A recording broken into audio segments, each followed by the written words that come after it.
Watching News Central now on News Central Television. I am Lekon Obanjo. The top stories at this hour. Military says it will reintegrate surrendering bandits as it intensifies its crackdown on Lakurawa in the northwest. President Tinubu's 2025 budget presentation to National Assembly rescheduled from Tuesday to Wednesday. Mozambique opposition leader threatens a nationwide disorder over disputed poll results. Details to come your way shortly. Let's begin by telling you that the Nigerian Military High Command has announced plans to reintegrate surrendering bandits and terrorists in the northwest as special forces are deployed to combat the Lakurawa terrorist group operating in the region. The Chief of Army Staff, Lieutenant General Olufemi Oluyede, disclosed this as part of efforts to neutralize the threat posed by Lakurawa and other criminal elements in the northwest. The deployment follows a deadly attack by the Lakurawa group on the community somewhere in Kebbi State in November, which claimed 17 lives. The initiative, tagged Operation Safe Corridor Northwest, is designed to rehabilitate and reintegrate repentant bandits into the society. It mirrors the Operation Safe Corridor Northeast program launched in 2015 to de-radicalize, rehabilitate, and reintegrate former Boko Haram insurgents.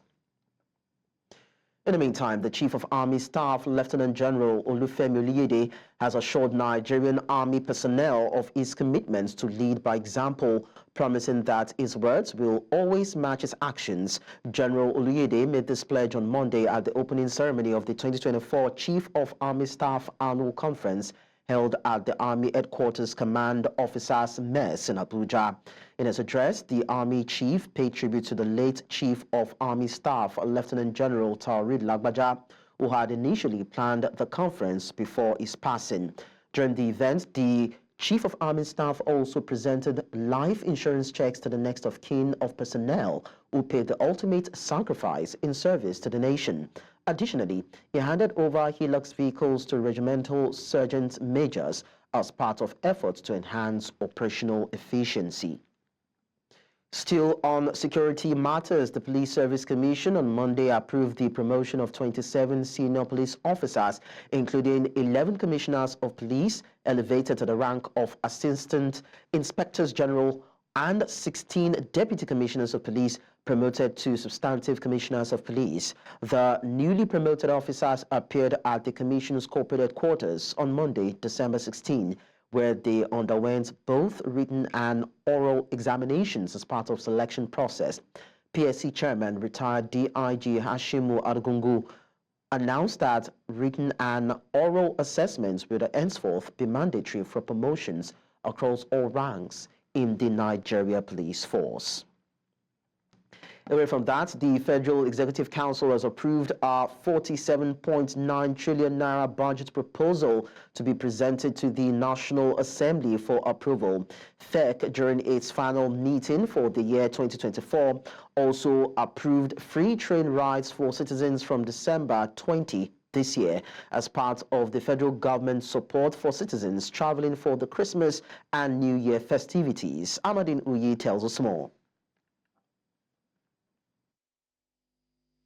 In attendance were cabinet ministers. The meeting, the last for the year 2024, is expected to commence its recess for members from December the 18th to January the 6th, 2025. Following deliberations at the meeting, the Minister of Information and National Orientation informed newsmen of President Tinubu's approval for free train services for citizens nationwide. Government is also happy to announce that, as we did last year, there will be free train service to all Nigerians from the 20th up until the 5th of January. Free train service nationwide. Also, the Minister of Education gave details of the Council's approval for the change of name for the University of Abuja. At the Federal Executive Council meeting, Mr. President, President Bola Ahmed Tinubu graciously moved a motion for FEC approval for the renaming of University of Abuja to Yakubu Gowon University, Abuja.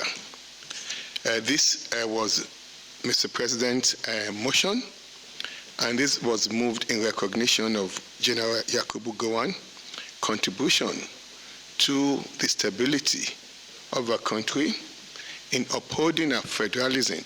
One of the core highlights of the meeting was the approval of a 47.9 trillion naira 2025 budget for the nation and upgrade of several electricity substations as part of the Siemens electricity project. The 2025 framework is based on a benchmark, oil price benchmark of $75 per barrel, oil production of 2.06 million barrels per day, exchange rate of 1,400 naira. This budget is based on government spending in critical areas, but also, more importantly, encouraging and making room for private sector investment. Executive Council meeting held this afternoon. There were basically two approvals for the Federal Ministry of Power as presented. The first was actually an approval for the award of contracts for engineering, procurement, construction and financing for the implementation of the 330, 132 kV and 132, 33 kV substations upgrade under the phase 1 of the Presidential Power Initiative, popularly known as the Siemens contract. The 2025 budget proposal is based on an oil price benchmark of $75 per barrel at 2.06 million barrels per day and 1,400 naira per dollar. In Abuja for News Central, I am Amadine Uyi. In the meantime, President Bola Tinubu's presentation of the 47.9 trillion naira 2025 budget proposal to the joint session of the National Assembly, initially scheduled for Tuesday, December 17, has been postponed to Wednesday, December 18. According to Senate sources, the rescheduling was confirmed by a senior management official of the National Assembly. We also understand that an official statement regarding the postponement is expected shortly.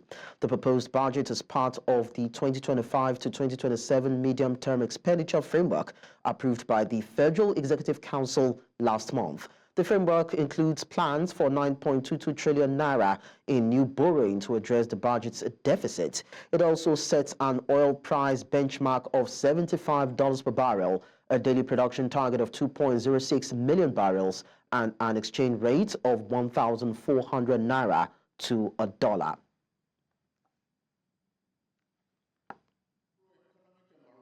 Now, the Speaker of Nigeria's House of Representatives has commended the ongoing repair works along several key roads within the Zaria Federal Constituency of Kaduna State. The Speaker, during the inspection of several key projects within the constituency, expressed hope that they will be completed within the next 18 months and will bring significant respite to their communities. We have a lot of projects beginning from 2023 supplementary budget to 2024, and you know we have two budgets. All of them contain some elements of projects for Zaria Federal Constituency, and this is the very first time that I have come in more than 1 year to inspect all the work that have been done. I think what I have seen is quite commendable. The contractors that mobilize for various projects, particularly the road projects, have done very, very well. Because of time constraints, of course, what we have seen is not even up to 10% of the projects that we have on the ground. But from the little I have seen, I think they are doing well. You're watching News Central now. We go on a break. When we return, good governance. Delta community sets agenda for Commissioner for Youth Development. We'll tell you more when we are back. Stay with us. Many thanks for staying with us. We now tell you that the people of Tawari community in Patani local government area of Delta State, whose son was appointed Commissioner for Youth Development by Governor Sheriff Oborewori a few months ago, have called on him to prioritize the needs of Delta youths. while implementing the more agenda of the state government. A cross-section of them spoke at the homecoming ceremony of the commissioner in the community after his Thanksgiving service at the Mountain of Fire Ministry. Meanwhile, the commissioner, Trakiriowe, thank God, described his appointment as divine and assured Delta youths that the issue of youth unemployment would soon be a thing of the past across the 25 local government areas of the state. He needs to work hard. He needs to take people along. He needs to prove himself before the governor that this trust, this confidence you have in me, specifically about the youths, I shall not disappoint you. That is the message. My message to him is he needs to work more on the more agenda so that more youths can be engaged intellectually and physically. Message to the commissioner, you have to stamp pen and work with everybody, and work to the governor to make sure say make Patani local government and Tawari community shame. And he have to go straight and as in talk one word, carry everybody along. As a commissioner for youth Delta State, the governor who has the flair to see that the youth in Delta State, they are all empowered through different parastatals. Many has been going on. And I believe by the special grace of God, Delta State has not seen anything. Before this time next year, I know it will be hard for we to see a youth that is not engaged in Delta State, because the more agenda is all encompassing to touch the life, the youth of Delta State. Well, we're not done with youth-related stories on the news at this time. When we return, we'll tell you about hustle culture, even as balancing ambition and mental health becomes imperative. To stay with us. Nice to know you're still there. In contemporary society, hustle culture has emerged as a hallmark of youth ambition. Young people are frequently encouraged and pressured to pursue success with unyielding determination. While this mindset fosters drive and financial independence, it also sparks critical conversations about its impact on mental health. The constant push to remain productive around the clock often comes at the expense of rest, self-care, and introspection. News Central's Chidima now takes a closer look at this phenomenon, exploring how young individuals are navigating the fine line between ambition and well-being. The term hustle culture has become a defining feature of modern youth life. Young people are often celebrated and pressured for their relentless pursuit of success. While this culture promotes ambition and financial independence, it has also raised concern about its toll on mental health. Tolulokpe Duncan shares her strategies for managing the dual demands of hustle culture and mental health. I define success personally. So what I see as success is different from what every other person is seeing as success, and I set the standard for myself so I don't over-push myself, because I believe that without me being sane enough, I might not be able to be productive. So I go all out to do things that are bringing values. On the streets of Lagos, everyday young people share their personal experiences with the pressure to keep hustling while taking care of their mental health. My office, they go feel am because they go know say I know they're in a good mood that day.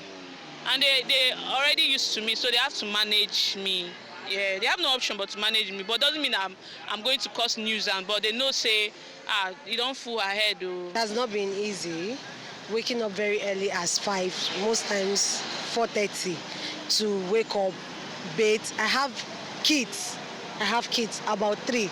So imagine trying to take care of them, going to school, then now head out. It has not been easy. Speaking with Oluwatomise, a mental health advocate with years of experience, she highlights some of the common mental health issues linked to the relentless pursuit of success. The most common and basic outside diagnosis will be low moods that might lead to depression and, of course, anxiety, which can lead to panic attacks. As hustle culture continues to dominate the lives of many young people, it is clear that finding balance is not just a personal challenge, but a societal one.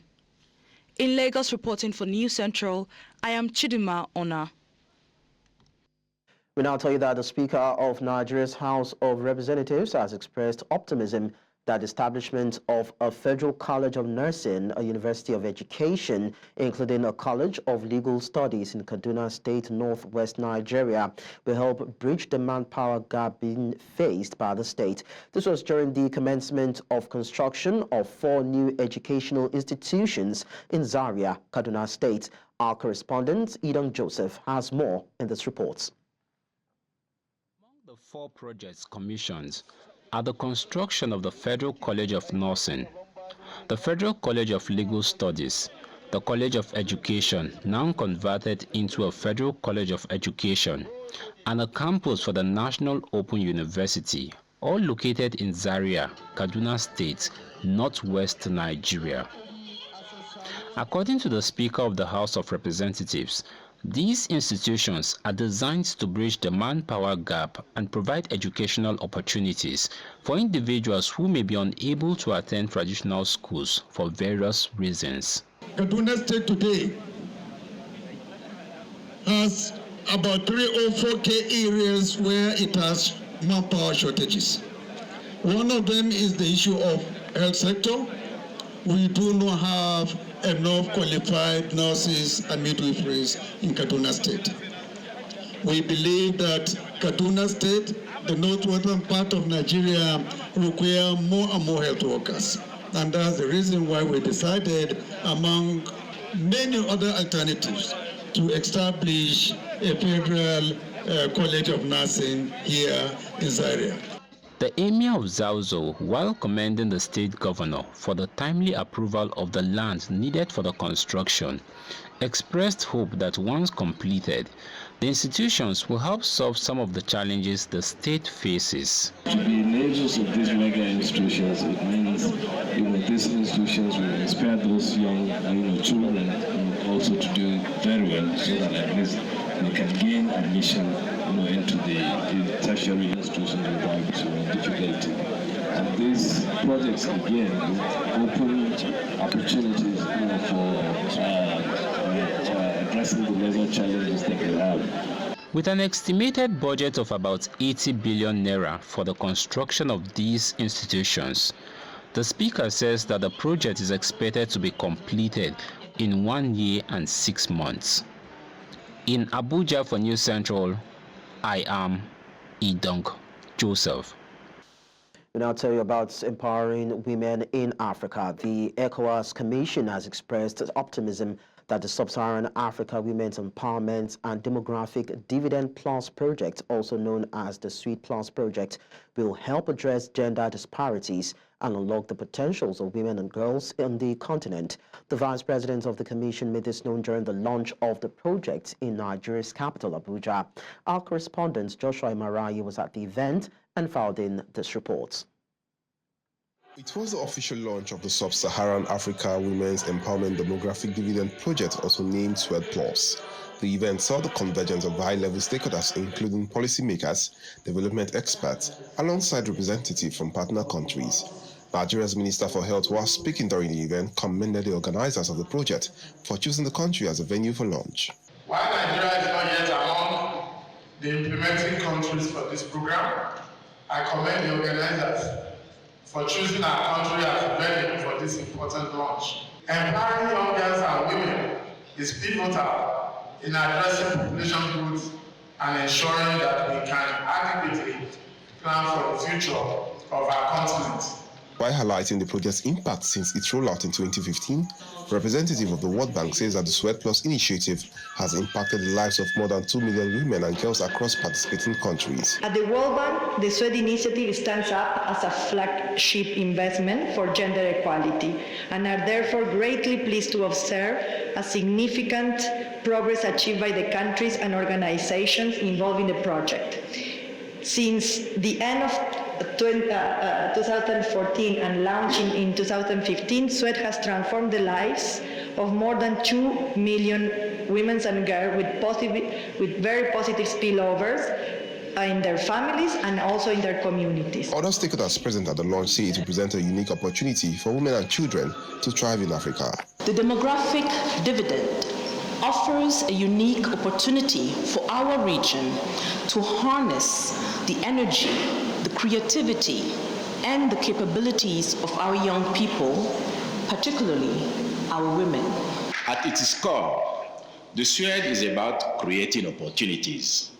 Opportunities for girls to attend school, for women to access sexual and reproductive health care, for families to thrive, and for an entire nation to prosper. With $365 million in funding from the World Bank, experts say the SWED Plus project hopes to focus on some countries, notably Burkina Faso, Chad, the Gambia, Senegal, and Togo. In Abuja for News Central, I am Joshua Imarai. Coming up on the news, Mozambique opposition leader threatens nationwide chaos over disputed election. We'll bring you details of this and other stories in a short while. Do stay with us.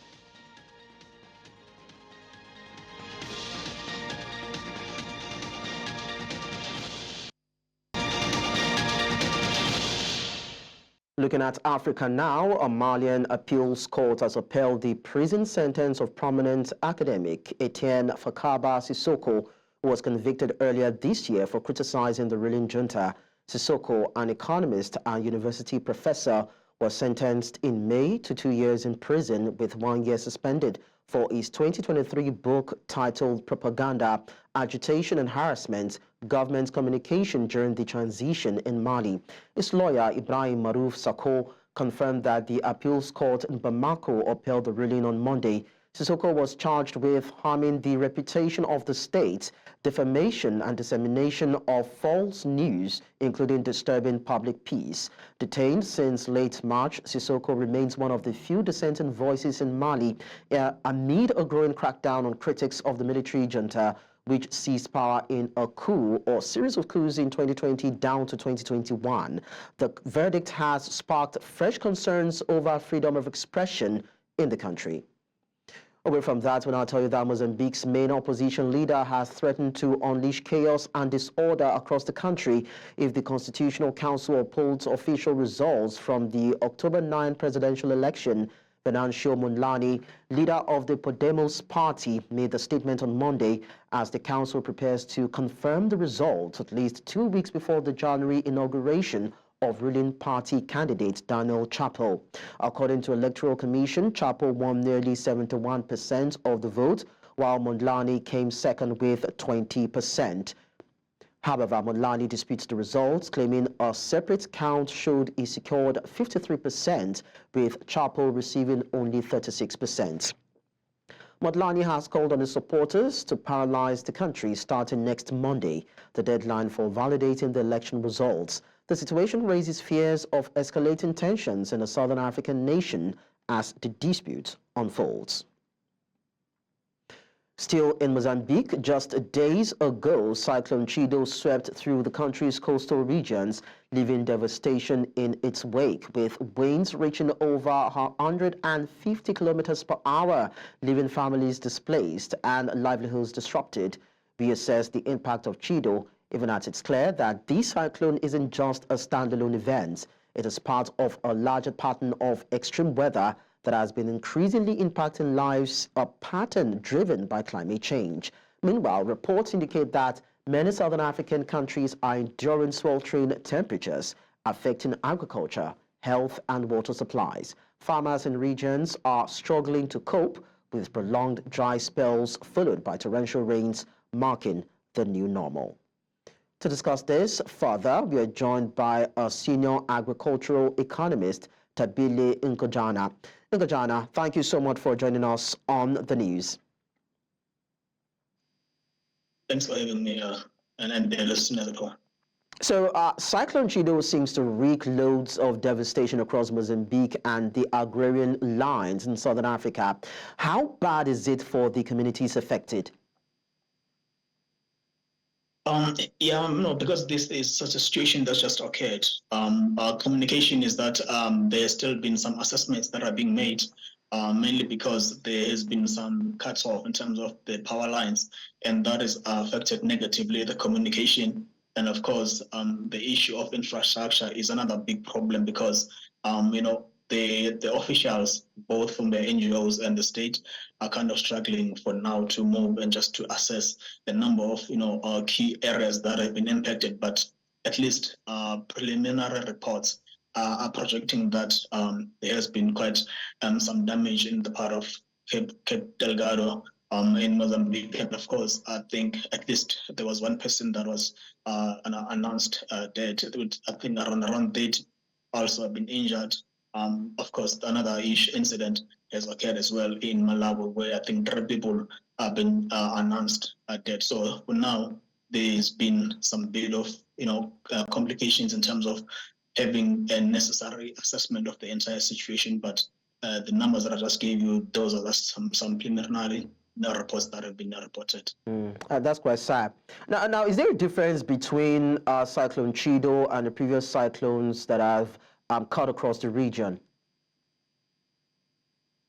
Yeah, no, so the issue now is that we are seeing an increase in these occurrences. So you will find that whilst the countries and their areas that have been impacted by the previous one, they are still recovering in terms of building the infrastructure that was destroyed. You find another one reoccurs. So now this is developing a strain for the governments to be able to sort of build or rebuild the region and also the areas that have been negatively impacted. Because for now, if we are to look into Chido, the countries that have been for now been mainly impacted, it is Malawi and Mozambique, as I said, with at least nothing has happened or reported from Madagascar, even though the cyclone did touch part of the country, but at least at a lower level. So there's nothing that was reported as far as the damages.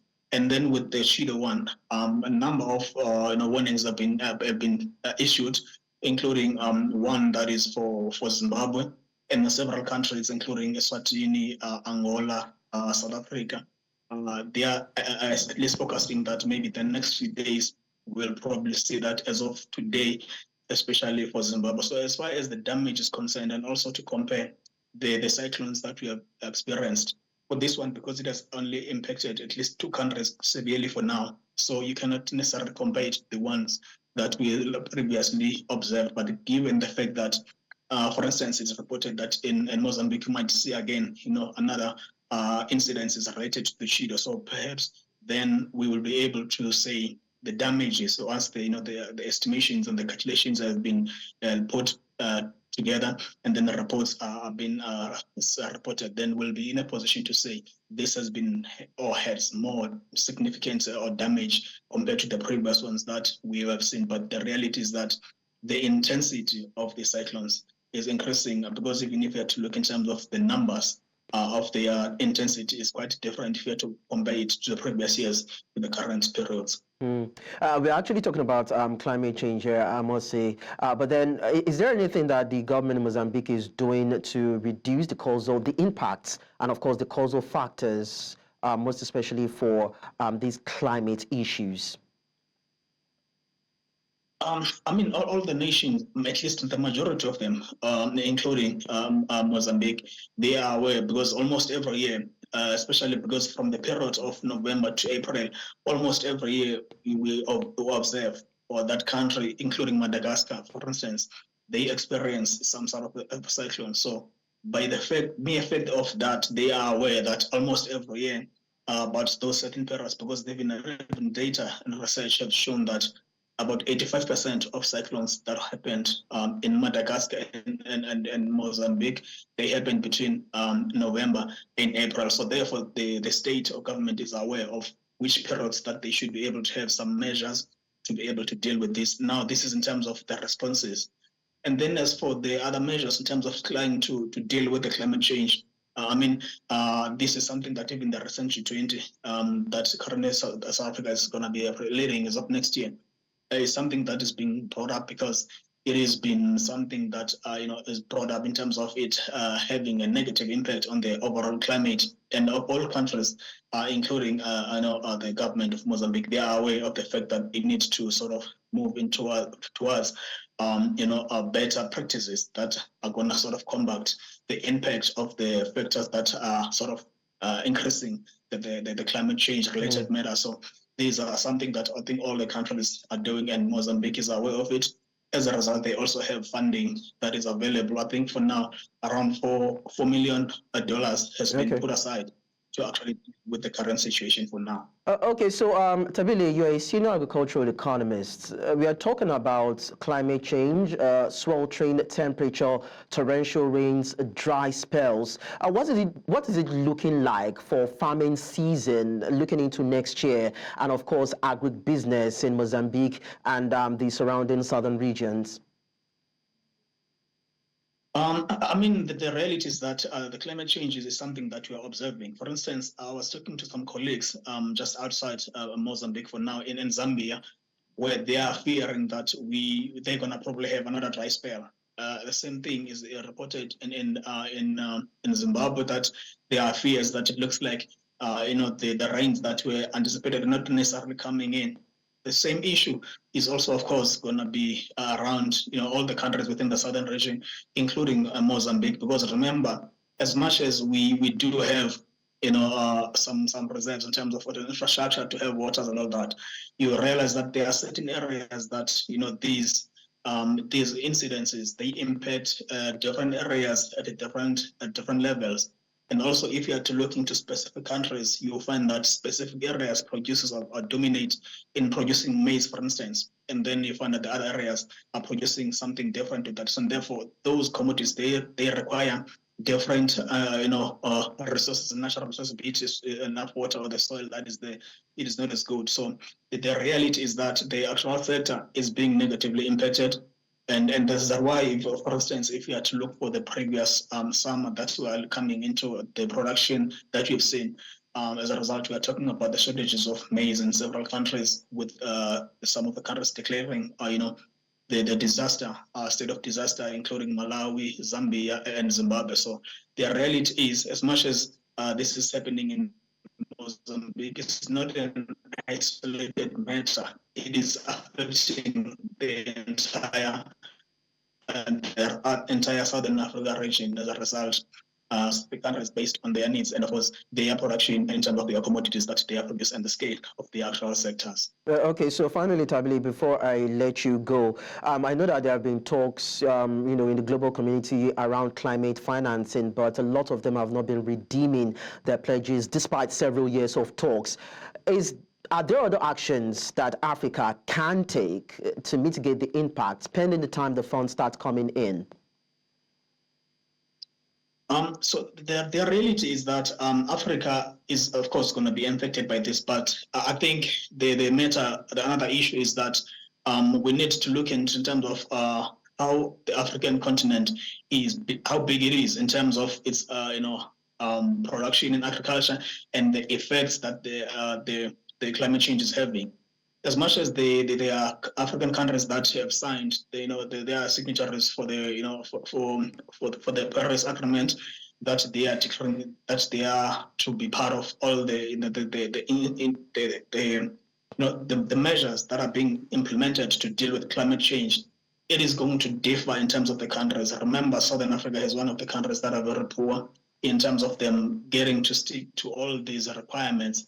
Be it is to stick to the to the agreement themselves, so that they can be able to sustain themselves, or at least address their internally agricultural production. Even other, remember, as much as agriculture is one sector, it gets to be impacted by a number of other things, and these include the infrastructures, the politics, across the region. You're seeing the conflicts and all that. So, as much as this is something that needs agency, Africa is still quite prone to a number of other issues that affect it to be quite focused on the climate matter, but of course this is something that the heads of states they cannot manage to overlook or ignore. It's something that requires their attention, and therefore all the measures that are being taken globally, Africa needs to incorporate itself into those measures so that at least the impact or the severity of the climate change gets to be dealt with accordingly. All right, Tabili Nkujana, senior agricultural economist from South Africa, thank you so much for sharing your thoughts with us. We hope Africa will get it right. Still ahead on the news. Chief of Russian Nuclear Protection Forces killed in bomb blast. We'll bring you details in a short while. Don't go away.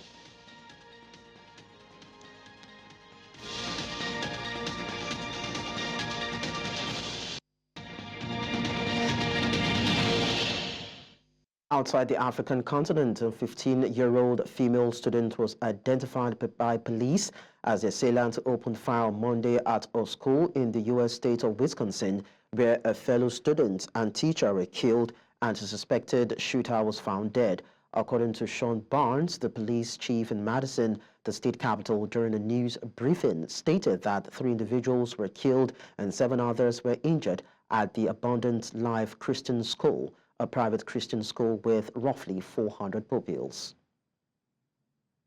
They arrived to find multiple people suffering from gunshot wounds. 3 people, including the shooter, are dead.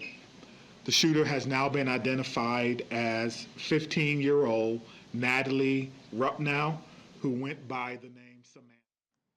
Meanwhile, U.S. authorities have arrested 2 Iranian men for export violations in connection with a drone strike that killed 3 U.S. troops. 3 U.S. soldiers were killed, while more than 40 other service members were injured in a drone attack at a Jordanian military base near the Syrian border in January, the Pentagon said at the time of the incident.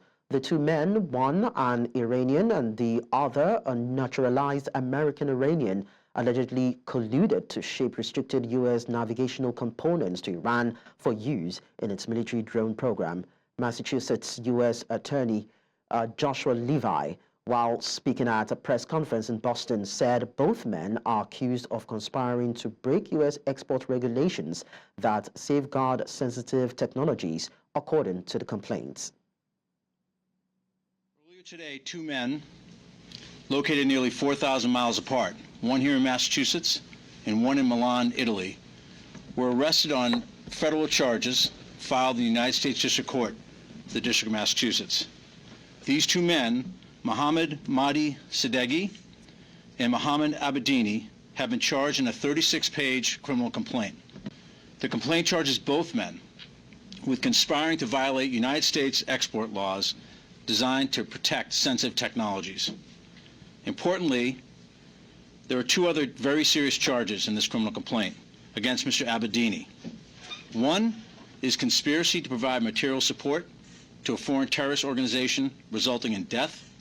The second charge is the substantive charge of providing material support to a foreign terrorist organization resulting in death. A senior Russian general in charge of nuclear protection forces has been killed by a bomb hidden in an electric scooter, according to Russia's investigative committee. Lieutenant General Igor Kelirov, who was chief of the troops of radiological, chemical, and biological defense, was killed on Tuesday outside an apartment building on Razansky Prospect. Photographs posted on Russian Telegram channels showed a shattered entrance to a building littered with rubble and 2 bodies lying in the blood-stained snow. A criminal case has been launched. Meanwhile, Russia's RKHBZ, or Radioactive, Chemical, and Biological Defense Troops, are elite special forces trained to operate in environments contaminated by radioactive, chemical, and biological hazards.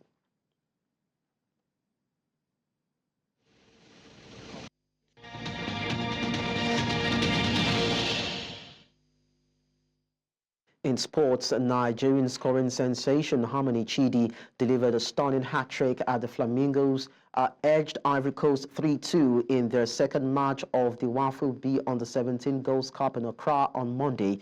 Chidi, who scored 13 of Nigeria's 25 goals during their qualification for the FIFA Under-17 Women's World Cup in the Dominican Republic later this year once again proved decisive, leading Nigeria to the top of Group B in the inaugural competition. With this victory, Nigeria will take on Benin Republic in the semi-final on Thursday at the Ghana Center of Excellence in Pram Pram. We also tell you that Super Eagles and Atalanta forward Ademola Lookman was crowned African Footballer of the Year in the men's category at a ceremony in Marrakech, Morocco on Monday evening following an outstanding 2023-2024 season. Lookman's stellar performances led Atalanta to Europa League victory and Nigeria to a second-place finish at the 2023 Africa Cup of Nations, where his 3 goals were crucial in the Super Eagles' run to the final. Lookman succeeds compatriot Victor Osimhen, who won the award in 2023. In the women's category, Paris FC goalkeeper Chiamaka Nnadozie won the Best Goalkeeper of the Year award for the second consecutive year, capping a remarkable season. Meanwhile, Nigeria's Super Falcons were named the Best African Team of the Year once again. In the Premier League, Bournemouth's Enes Unal delivered late drama in a 1-1 draw with West Ham on Monday as the Turkish forward's stunning free kick cancelled out Lucas Paqueta's late penalty. Paqueta appeared to have secured West Ham's second consecutive Premier League victory when he converted from the spot with just 3 minutes remaining at the Vitality Stadium. However, Unal rescued a point for Bournemouth moments later with a brilliant strike, marking only his second goal of the season. The result leaves Bournemouth above Aston Villa into 6th place, continuing their strong campaign. Meanwhile, West Ham remain in 14th position, having avoided defeat in consecutive league games for only the 3rd time this season. Defending champions Inter Milan delivered a stunning 6-0 thrashing of Lazio, handing the Rome club their heaviest ever home defeat in Serie A. Lazio, who began the night level on points with Inter and 6 points behind leaders Atalanta, were overwhelmed by Simone Inzaghi's side's relentless attacking display. Nicolo Barella, Denzel Dumfries and Marcus Thuram starred for Inter, orchestrating a dominant performance and leaving Lazio with no answers. The emphatic win keeps Inter 3rd in the standings with 34 points from 15 matches, just 3 points behind leaders Atalanta with a game in hand. Lazio, previously unbeaten at home this season, have now slipped to 5th, marking a significant setback in their campaign. And that's all at this hour, but before we go, we'll look at our major stories again. Military says it will reintegrate surrendering bandits as it intensifies its crackdown on Lakurawa sect in the northwest. President Tinubu's 2025 budget presentation to the National Assembly rescheduled from Tuesday to Wednesday. We also told you that Mozambique opposition leader threatens nationwide disorder over disputed poll results. You can watch News Central live on DSTV channel 422, Star Times channel 274, Evo TV and YouTube. Many thanks for watching. I am Lekon Onobanjo.